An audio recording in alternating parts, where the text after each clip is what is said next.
कितने गरीब ऐसे हैं जिन्होंने महंगाई की वजह से आज तक बच्चों को सेब नहीं खिलाया। कितने गरीब बच्चे ऐसे हैं जिन्होंने आज तक सेब को खाकर नहीं जाना। जब कभी बाप से कहते हैं अब्बा कभी हम भी सेब खाना चाहते हैं, वो बाप जो सुबह से शाम तक मजदूरी करके 400 रुपए कमा के लाता है, लेकिन उससे लाने से पहले 300 रुपए के राशन के लिए 300 रुपए की जरूरत होती है। वो सोचता है क्या किया जाए, तो बच्चे घर में बैठे हैं, 300 रुपए राशन के लिए बचाए, 100 रुपए उस गरीब ने सुबह से शाम तक की मजदूरी के एक जेब में रखे। सेब वाले के पास आया, पूछा क्या रेट है। खाने की इजाजत नहीं देता। इस्लाम किसी पे जुल्म की इजाजत नहीं देता। इस्लाम किसी को धोखे की इजाजत नहीं देता। एक दौर ऐसा था जब फारूक आजम कुर्सी पे बैठते थे तो बाजार में जितने लोग आते थे सारे बड़े बड़े फकीह हुआ करते थे। हाँ, उस दौर में गैर आलिम की एंट्री नहीं होती थी बाजार में। जिन्हें बैओ शिरा के मसाइल याद होते थे वही आया करते थे। हाँ, मैं बात नहीं करता किसी की सनत को और काबिलियत को लेकर के, लेकिन एक बात कहना ये चाहता हूं, जिन्हें खरीदो फरोख्त के मसाइल याद होते थे वही आया करते थे। आज कितना बड़ा धोखा है। पके आम ऊपर लगा लेता है और कच्चे आम नीचे। रेट पूछो तो कह रहा 200 रुपए किलो। चलते भाई 1 किलो दे दे। एक ऊपर से उठाएगा, 3 नीचे से निकाल के नीचे डाल दे, काली थैली में भर रहा है। ये दिन में आंखें फोड़ी जा रही, दिन में आंखें फोड़ी जा रही। भाई जो नीचे है वही ऊपर रख, जो ऊपर है वही नीचे रख। धोखा दे के इस्लाम हमारा किसी को आगे बढ़ने की इजाजत नहीं देता। उसूल है इस्लाम के अपने। सच तो यह कह के इस्लाम को लोगों ने समझा नहीं है। जिन्होंने समझ लिया उन्होंने कहा है ला इलाहा इल्लल्लाह मुहम्मदुर रसूलुल्लाह सल्लल्लाहु अलैहि वसल्लम। जो समझ गए वो दामन में आ गए इस्लाम। ये सच्ची बात है। जो समझ गए वो आगे दामन में। लेकिन आज अल्लाह माफ करे, कम कोई नहीं है, सब लंबी लंबी छुरी लेके बैठे। इतनी लाइट लगा लेता दुकान में आके फोड़ने के लिए है। बाहर लिखा या गौसल मदद। 30 रुपए वाला मीटर का कपड़ा 70 में बेच देता है। और सेब बेचने वाले स्टिकर लगा के बेचते। स्टिकर हटा के देखो तो हर स्टिकर के नीचे कोई ना कोई सुराख होगा। जहां दाग होता वहीं स्टिकर मार दिया। चेक करना कभी। जहां दाग देखा वहीं स्टिकर मार दिया। कहां से? कश्मीर से। लेबल लगा के धोखा दे के बेच रहे। समझ रहे ना मेरी बात? ये इस्लाम के उसूल के खिलाफ है। जो दाग है खुला होना चाहिए, जो साफ है वो भी खुला होना चाहिए।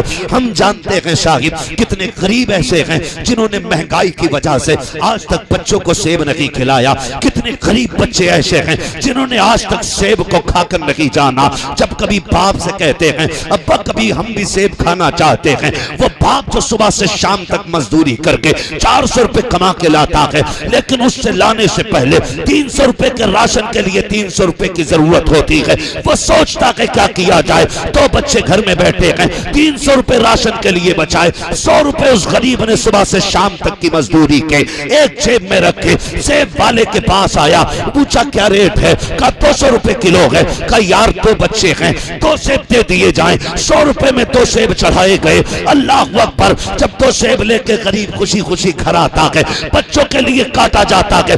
एक मियां बीवी 2 और फिर 2 बच्चे 4 लोग थे। बीवी से कहता शरीक हयात एक काम किया जाए, आधा आधा बच्चों में तकसीम कर दो, आधा आधा हम खा लेते हैं। इत्तेफाक से जब पहला सेब काटा जाता है अंदर से सड़ा हुआ निकलता है। माँ छुपा के साइड से रख देती है, अपने हिस्से का सेब निकाल के काटती है। वो सेब साफ था।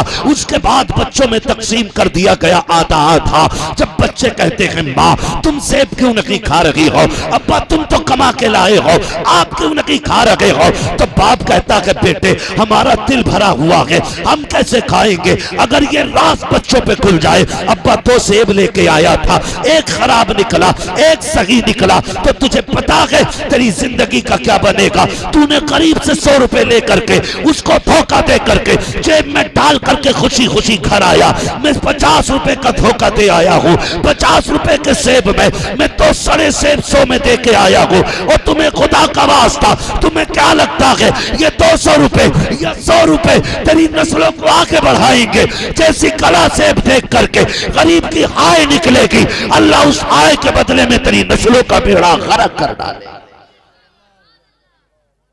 हाँ, धोखा दे करके लोगों की आय से बचा करो। किसी को सदा के बिल्डिंग बना के हाजा मिन फजली रब्बी लिख के तेरी बिल्डिंग जन्नत की नहीं हो जाएगी। छप्पर में रहे मगर हलाल के छप्पर में रहे। चटनी खा हराम की नहीं, हलाल की खा। हराम के मुर्गे लेके डूब जाते हैं, हलाल की चटनियां बंदे को आसमान तक पहुंचा देती हैं। तो नीयत ही खराब है, कोई डर ही नहीं, दे दबा दब है। जिसका मौका लग जा रहा वही काट दे रहा।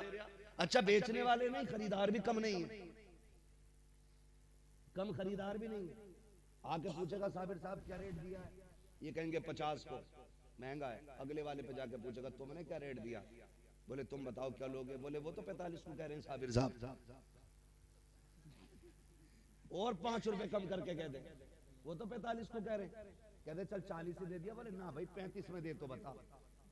अब उससे जाके कह रहा ना ये 35 में दे रहा, तू कितने में दे रहा। जब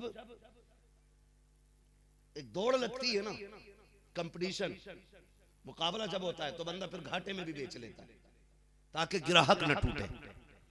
ये दोनों को लड़ा के 30 की चीज 25 में लेके घर आ गया, कह रहा खाओ भाई मौज आ गई। आज तो मैंने उलझा दिया दुकान वालों को। हिसाब से खाना अगर पेट में दर्द हो गया तो बजाय 5 रुपए के 5000 अल्लाह 1 मिनट में लगवा देगा। 1 मिनट में लग जाएंगे। लोग कहते हैं बड़ा कड़वा बोलता है, बात कड़वी नहीं है, बात सच्ची है भाई। बुरा ना मानिएगा, कम तोलना कम नापना ये आपको सुकून नहीं देगा। हलाल के 2 रुपए हो अल्लाह सुकून अता फरमा देता है। मैं एक शेर अक्सर पढ़ा करता हूं, बड़े अच्छा किसी ने लिखा था, फुटपाथ पे सो जाते हैं अखबार बिछाकर, मजदूर कभी नींद की गोली नहीं खाते। क्यों? क्योंकि नींद ये बिस्तर की वजह से नहीं, रब के करम से आया करती है। अगर बिस्तरों में नींद होती तो गरीब कभी नहीं सो पाता और अमीर कभी उठ ही नहीं पाता। यह एहसान है रब का, उसने पत्थरों में गरीब को नींद दे के जमाने को बताया, नींद बिस्तर से नहीं आती है, नींद हमारे कर्म से आया करती है, कर्म से आया करती है। तो किसी का गला काटोगे, धोखा दोगे, बोलो धोखा दोगे। इधर वाले क्यों नहीं बोल रहे, सारे दुकानदार बैठे हैं क्या? किसी के साथ धोखा नहीं करना है, किसी के साथ जाती नहीं करनी है। हलाल के लुक्मे खा, अल्लाह दुआओं में असर देगा। फिर इधर तू तड़पेगा, खबर मदीने वाले को हो जाएगी।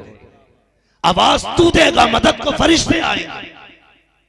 लेकिन जब चटोरी जबान ने हमेशा हराम के लुक्मे खाए तो फिर मदद किधर से आनी?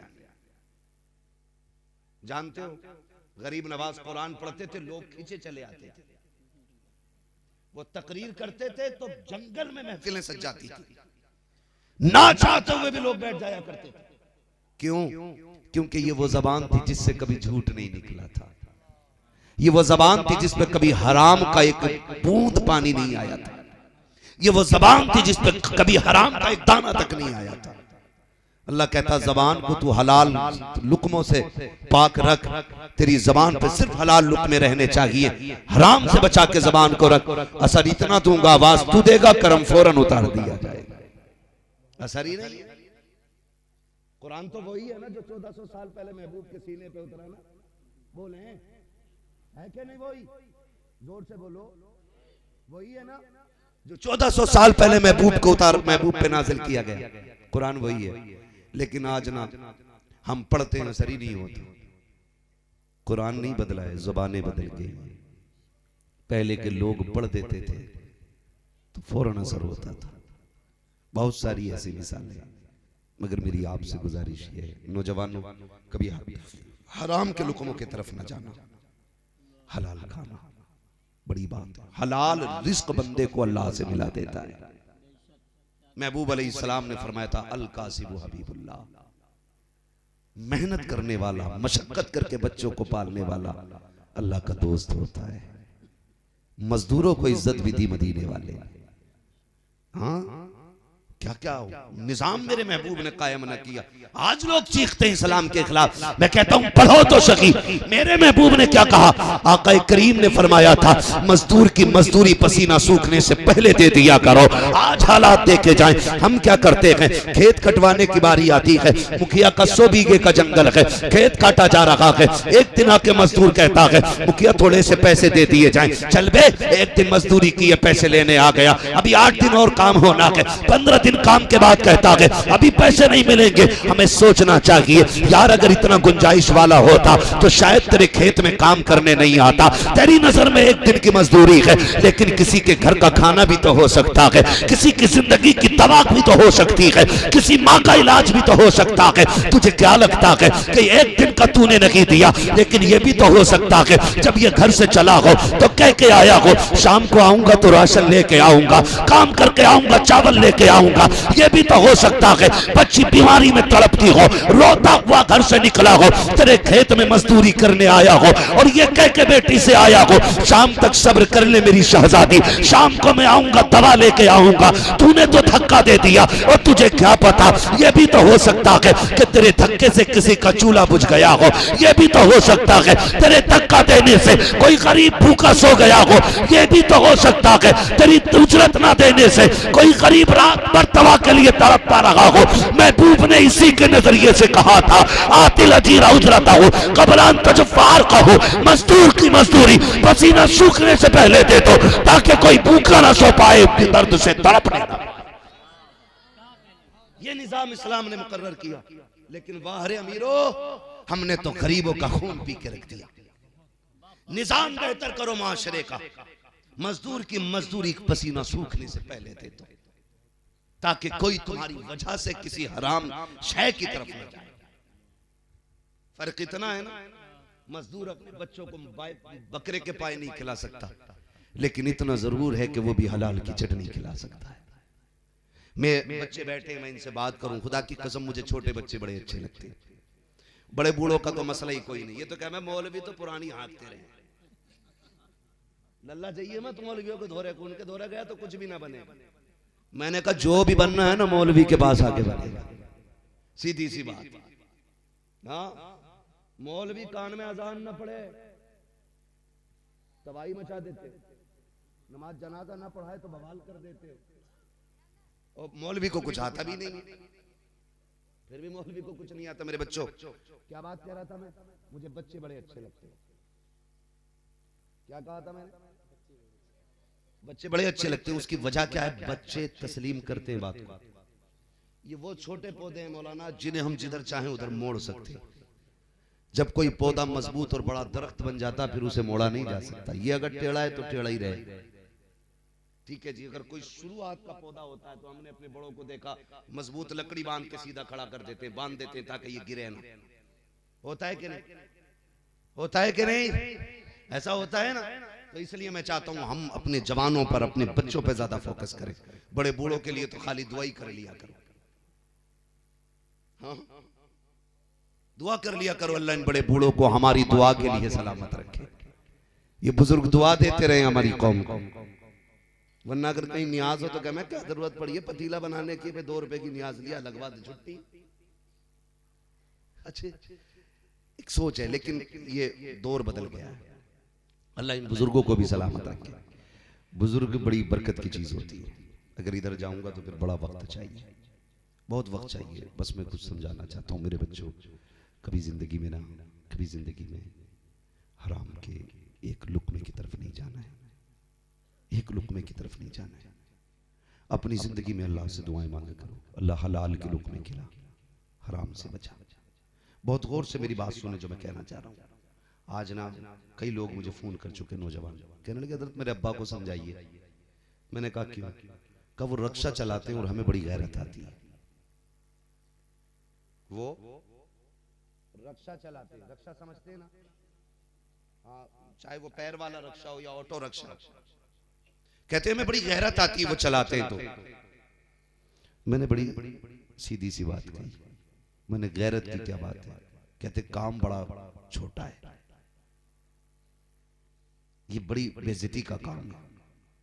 मैंने कहा नौजवान जब बाप रात को रक्षा चला के आए ना, उससे ये मत कहना रक्षा ना चलाया करो, वो लेट जाए उसके तलवे दबाने बैठ जाना, तलवे दबाना, कभी कंधे दबाना, उसके चूमना उसके पैरों को और कहना अब्बा तेरा शुक्र, तेरा एहसान है, एहसान है तेरा, तूने मजदूरी करके हमें रक्षा चला के हलाल के लुक़मे खिलाए हैं, किसी का खून बहा के हराम के लुक़मे नहीं खिलाए। बड़ी बात ये नहीं है तुम्हारा बाप 10 लाख की रिश्वत की गड्डी लेके घर में घुसे, बड़ी बात ये नहीं है तुम्हारा बाप लोकल दवा ओरिजिनल के रेट बेच के घर में आए, बड़ी बात यह नहीं है तुम्हारा बाप दलाली करके हराम के पैसे लाए, बड़ी बात यह है कि तुम्हारा बाप घर में आए, कपड़े पसीने में शराब और हो, मिट्टी से बदन लटा हो और मुस्कुरा के मुट्ठी खोल के टाफी दे और ये कहे खुदा का शुक्र है किसी का गला काट के नहीं लाया, अपना पसीना बहा के ले गया। उस बाप का एहसान मानना जिसने रक्षा चला के खिलाया है, लेकिन हराम का किसी का नहीं। इज्जत करना उस बाप की जो मजदूरी करके तुम्हें खिलाता है। वो भी तो ब्याज ले सकता था, वो भी तो शराब का व्यापारी हो सकता था। क्या जरूरत थी 100 ईंटें लेके कमर पर रख के उसे छत पे चढ़ने की? क्या जरूरत थी जब दुनिया साहिबान में थी, वो रक्षे पे 3 सवारी लेकर के खींच रहा था? उसकी यही कोशिश थी, मालिक मैं दिक्कतें उठा लूंगा लेकिन अपनी औलाद को हराम के लुक़मे नहीं खिलाऊंगा। करेंगे इंशाअल्लाह ये काम, अपने बापों की इज्जत करेंगे, कभी मजदूर बाप को जलील मत करना। और ये जो कह देते उसने इतनी बिल्डिंग बनाई, उसने बनाई, तुमने क्या बनाया, कभी ताना ना देना। अगर उसने हलाल के लुक़मे खिलाए हैं तो फिर उसके कदम रोज चूमा करना। ये छप्पर, ये बिल्डिंगें सारी रखी रह जाएंगी, असल बिल्डिंग तो अल्लाह ने जन्नत में बनाई है और हम मुसलमानों का हिस्सा जन्नत ही के अंदर है। ये जितने भी अल्लाह वाले हैं ये यूं ही अल्लाह वाले नहीं बने, इन्होंने हराम लुक़मों से ज़बानें बचाई हैं तो अल्लाह ने इन्हें तकवा अता फरमाया है। और जब तकवा इनकी फितरत में आया है तो फिर करामत का नूर बख्शा गया है, और जब करामत का नूर आया है तो फिर लोगों की भीड़ लगती है। सबसे ज्यादा जरूरी है कि हम अपनी जात को मुत्तकी बनाएं। करेंगे कोशिश इंशाअल्लाह। सारे बोलो और जोर से बोलो। एक बच्चे की मुझे बात याद आ रही। एक बच्चा था, मस्जिद में जाया करता ना, तो उस बच्चे की नजर इतनी तेज थी कि वो चप्पल जो थे आधे अलग कर देता था, आधे चप्पल अलग आधे अलग। और जब नमाजी नमाज पढ़ के निकलते थे उससे पूछते थे ये क्या किया, तो वो कहता था ये जन्नतियों के चप्पल हैं, ये जहन्नमियों के चप्पल हैं। वो जूतियां देख के बता देता था कि ये जन्नती के जूते हैं, ये जहन्नमी के जूते। बातों लोगों में चर्चा होने लगी। एक बड़ा दानिश्वर था, उसने कहा इसकी दावत करो मेरे घर। उसको जब दावत खिलाई गई, अगले दिन फिर मस्जिद में आया, उससे पूछा, उसने खड़े होकर बता सकता है कि इसमें कौन सा जूता जब जन्नती का और कौन सा जहन्नमी का? उसने कहा मुझे नजर नहीं आ रहा है। कल तक जो एक नजर में बता देता था ये जन्नती के जूते हैं, ये जहन्नमी के, आज क्यों नहीं देख पा रहा है? तो जिसने दावत की उसने कहा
मेरे बच्चों, बाप की खिदमत का एतराफ किया करो। ये अल्लाह वाले हैं, अल्लाह वाले। पूरी जिंदगी इन्होंने हलाल के लुक़्मे खाए, किसी का हक नहीं खाया। वो किसी ने पूछा ना एक जूती गांठने वाले से, सुना है यार तू अल्लाह का वली है? कहा हाँ। कहा बता तुझे ये विलायत कैसे मिल गई? उसने कहा मैंने जूते साफ करते करते विलायत पा ली है। जूतों में विलायत? हम तो ये सोचते थे आधी रात तक मुसल्ले पे खड़े रहो, 365 दिन में कम से कम 250 रोजे रखो तब विलायत मिलेगी। हम तो ये सोचा करते थे, तुझे कैसे मिल गई? उसने कहा जब भी कोई जूते पे पॉलिश कराने आता तो मैं उससे 50 पैसे लेता और फिर दो बुरुश इसलिए ज्यादा मारता अपनी तरफ से क्योंकि वो मदीने वाले का उम्मती बनता है। हुजूर की निस्बत से मारे हुए 2 बुरुश, कहते आज मुझे वली बना गए। यार अगर हुजूर की निस्बत से मारे हुए 2 बुरुश जूतों पे बंदे को वली बना सकते हैं तो हुजूर का उम्मती समझ के किसी को इज्जतें दोगे तो अल्लाह तुम्हें क्यों नहीं वली बनाएगा? भला सोचे करो दूसरे का, तुम्हारे साथ भला होगा। बुरा सोचोगे तो फिर तुम्हारे साथ भला। मेरी मां बहनें बैठी हैं, इनसे मैं हाथ जोड़ के गुजारिश करूंगा, तुम्हारा शौहर अगर खिलाफे उसूल पैसा घर में लेके आए तो हाथ रोक के पहले पूछा कर ये पैसा बाद में खर्च होगा, बता लाया कहां से? हराम कहो तो मुंह पे मार दे, कहते हिसाब मुझे देना है, मेरी कब्र में तू नहीं आएगा। इस घर में रोटी तभी बनेगी जब हराम के नहीं हलाल के लुक़्मे लेके आएगा। मेरी माँ बहनों तुम मजबूत हो जाओ तो खालिद बिन वलीद तुम्हारी गोद में आया है, मोहम्मद बिन कासिम तुम्हारी गोद से आया है, तारिक बिन जियाद तुम्हारी गोद से आया है, फारूक आजम तुम्हारी गोद का है, उस्मान गनी तुम्हारी गोद का है, हैदर कर्रार तुम्हारी गोद का है, शहीद करबला तुम्हारी गोद का है। और आगे बढ़ू, गौसुल वरा तुम्हारी गोद से मिला है, साबिर पाक तुम्हारी गोद से मिला है, ख्वाजा मोइनुद्दीन तुम्हारी गोद से मिला है, आला हज़रत तुम्हारी गोद से आए हैं, मुफ्ती आजम तुम्हारी गोद से आए हैं, ताजुश शरिया तुम्हारी गोद से आए हैं। अगर तुम अपार सा बन जाओगी आज भी वली तुम्हारी गोद से पैदा होना शुरू हो जाए। इसलिए मेरी बहनों कोशिश करें, आप कोशिश करें कि अपने घर के अंदर हलाल लुक़्मों का एहतमाम करें। हम क्या, तुम्हारे शौहर क्या, खुदा की कसम, और तुम क्या, कायनात में कोई बेटी फातिमा ज़हरा जैसी नजर नहीं आती है। हाँ, और बंदा शेरे खुदा जैसा आप देखो, खुदा की कसम, खातून जन्नत ने दिया ना चादर बेचने के लिए, जाओ ले जाओ, वो चादर बेच के कुछ ले आओ। गए, मैं तफसील से नहीं बस मुख्तसर अंदाज में समझाना चाहता हूँ। गए, चादर बेची, जरूरत से ज्यादा, फिर आपने ना तिजारत कर ली, वो जो कोई ऊँट लेने बेचने का मसला पूरा वाकया आ गया होगा जहन में। वापस आए, जब हाथ में गोद में ला के पैसे डाले ना, खातून जन्नत जानती हैं अली चोर नहीं हो सकते, क्योंकि अली वलियों के इमाम है। अली, जोर से बोलो, अली वलियों के इमाम। ये तो चोरी नहीं करेंगे लेकिन फिर भी तकवा देखिए। खातून जन्नत ने कहा था अली मेरी चादर तो इतने की नहीं थी जितने तुम लेके आए हो पैसे, ये कहां से लाए हो? हजरत अली मुस्कुराए, फरमाने लगे चादर तो तुम्हारी 4 रुपए की थी, 4 दिरहम की थी, लेकिन मैंने अल्लाह से तिजारत कर ली, ये जो पैसा है ना ये तिजारत के नफे में मिला है।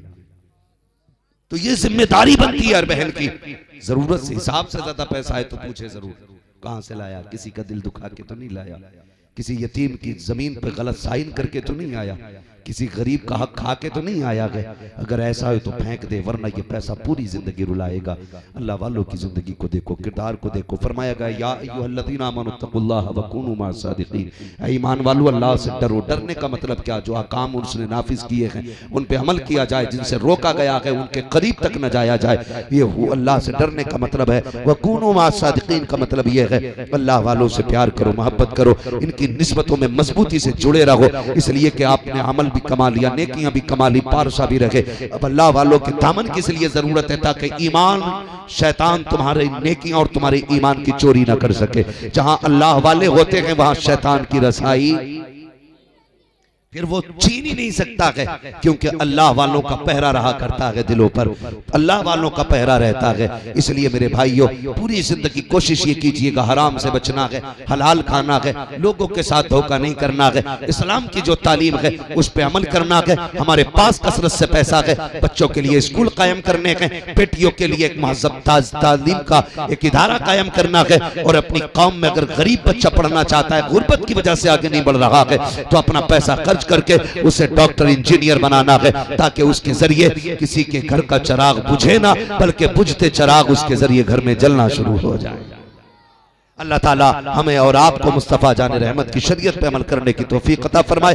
बच्चों हुए अगलात उनको माफ फरमाए। रब्बे कायनात, जिंदगी ने दिया साथ, फिर होगी मुलाकात, चमन रहा फूल खिलेंगे, जिंदगी रही फिर मिलेंगे, मुसाफिर हम भी मुसाफिर हो तुम भी, किसी मोड़ पर फिर मुलाकात होगी। फकीरान आए सदा कर चले, सदा खुश रहो ये दुआ कर चले। सारे लोग कलमा शरीफ पढ़ लीजिए। अल्लाह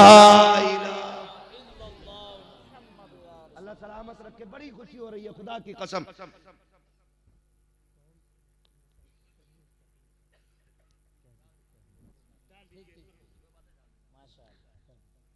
नहीं तो वो तो बहुत लंबा मौजू हो जाएगा, बस मुझे जो मेंबर से हुक्म दिया गया था ना, अल्लाह आपको सलामत रखे, अल्लाह सलामत रखे। जरा कह दे या रसूल अल्लाह, हमें फख्र है कि हम मुसलमान हैं, हमें फख्र है कि हम, सारे बोले हमें फख्र है कि हमें फख्र है कि हम मुसलमान हैं। और मुसलमान होने का सबसे बड़ा फायदा यह है, महबूब अलैहिस्सलाम ने हमें गंदी चीजों से बचा दिया। हमारी कौम का 5 साल का भी बच्चा है ना, तो उसे भी पता है पाक क्या होता है, नापाक क्या होता है। हमारी कौम के 5 साल के बच्चे को भी पता है।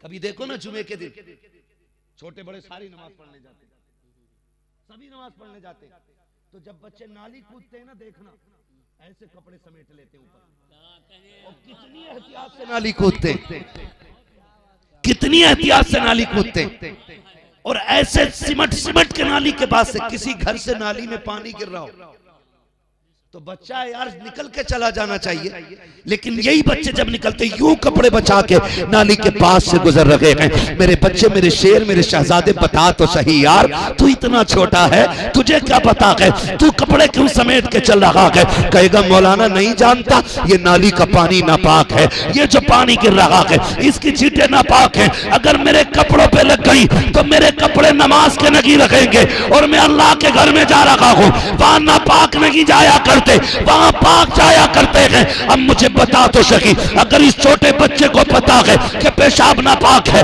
नाली नापाक है, गोबर नापाक है, तो जवान तुझे क्यों नहीं पता है कि शराब नापाक है, नशा हराम है? तुम शादियों के नाम पे नशे करते हो, शादियों के नाम पे शराबें पीते हो। याद रखना, अगर जन्नत मस्जिद में जाने के लिए पाक होना जरूरी है, तो जन्नत में जाने के लिए भी पाक होना जरूरी है। क्या करे, क्या खूबसूरत पैगाम दिया। नारे तकबीर, नारे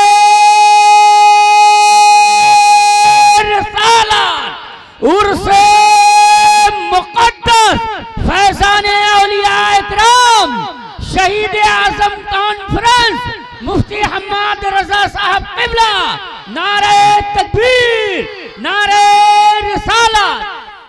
नहीं मेरी कौम के नौजवानों, ये जो नशा है ना, ये तुम्हारी नस्लें तबाह करेगा, तुम्हारी जिंदगी तबाह कर देगा।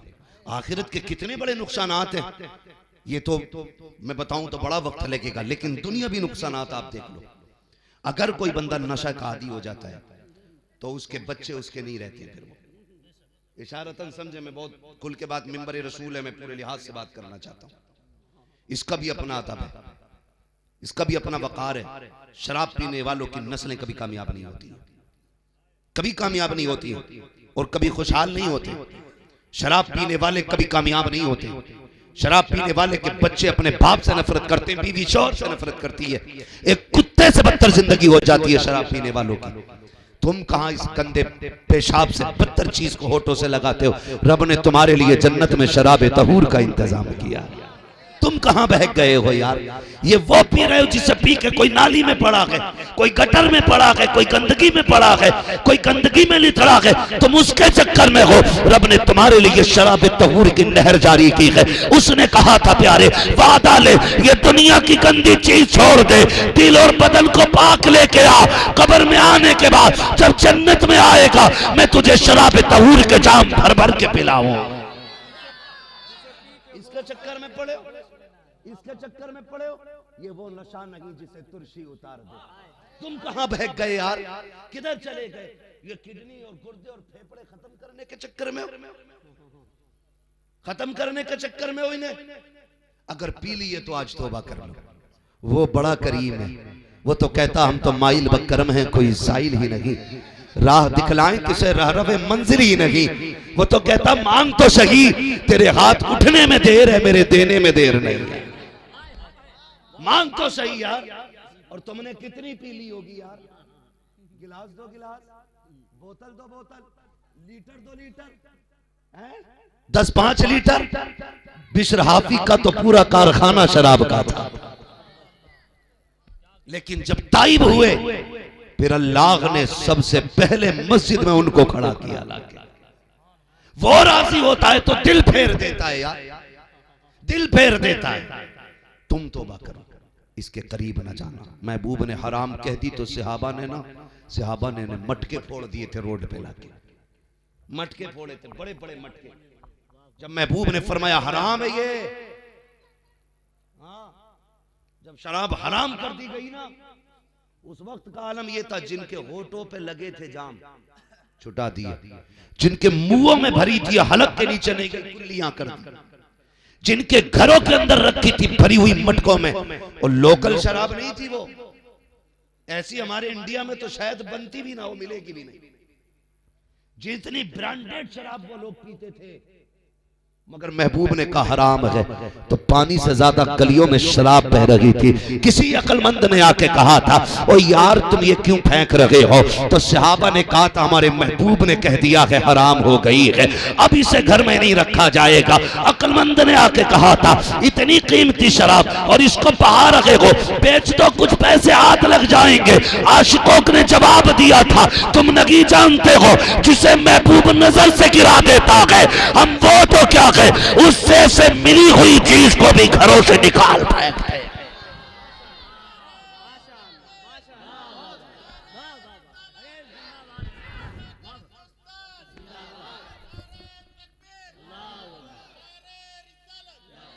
मेरी कौम के नौजवानों, नशा करते हो तो बंद कर दो, अज़ाब बड़ा सख्त है। कब्र में पहुंचेगा ना शराब, इतनी तेज प्यास होगी ना कि अल्लाह तश कहते कहते जबान लटक जाएगी। पानी मांगेगा पानी, जानते हो पानी के बदले में उसे जहन्नमी बिच्छुओं का जहर का डंक का जहर दिया जाएगा।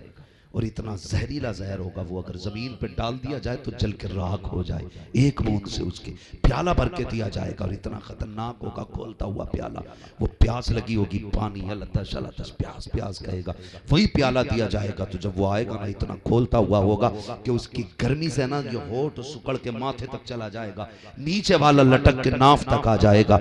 लेकिन प्यास इतनी होगी कि वो उसको भी पिएगा, मगर खुदा की कसम जब पिएगा तो अंदर का बदन कटेगा और ऐसा तड़पेगा कि वो दर्द का ना कोई बता सकता है ना कोई हिसाब लगा सकता है। अगर चाहते हो उस अजाब से बचो तो कभी शराब को मुंह मत लगाना, नशे के करीब मत जाना। अगर खुदा तौफीक दे तो वुजू करके वुजू के बाद का बचा हुआ पानी पिया करो। खुदा की कसम अल्लाह ने वुजू के बचे पानी में लज्जतें भी रखी हैं, बरकतें भी रखी हैं। बीमार पी लेता है शिफा पा जाता है, गुनाहगार पी लेता है नेकी पा जाता है। इसलिए मेरी कौम के नौजवानों वुजू का पानी पियो, शराब को फेंको, नशा ना करो। अल्लाह ताला हम सबको महबूब के बताए हुए तरीके पे अमल की तौफीक अता फरमाए। सारे लोग फिर से कलमा पढ़ लीजिएगा, ला इलाहा इल्लल्लाहु मुहम्मदुर रसूलुल्लाह व मा अलैना इल्लल बलाग। अस्सलामु अलैकुम व रहमतुल्लाहि व बरकातहू। ये उर्स पाक जिंदाबाद, पाइंदाबाद, व मा अलैना इल्लल बलाग।